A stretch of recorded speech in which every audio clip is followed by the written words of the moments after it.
আসসালামু আলাইকুম। বেমারমুক্ত চীনা হাঁসের খামার করতে চাইলে আপনারা পার্শ্ববর্তী ক্রিয়ার পশু হাসপাতালে চিকিৎসকের পরামর্শ রাখবেন। ওনারা বলে দিবেন কী পর্যায়ে হাঁস লালন পালন করবেন। আপনার খামারে হঠাৎ করে কোনো ধরনের বেমার আসবে না ও দেখা দেবে না।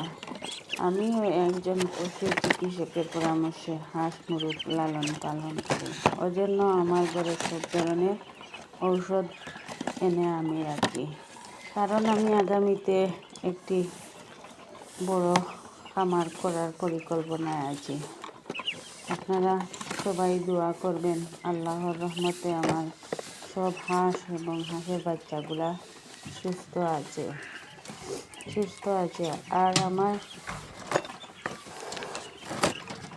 ভিডিও ভালো লাগলে আপনারা লাইক, কমেন্ট, সাবস্ক্রাইব করিয়া সাথে থাকবা।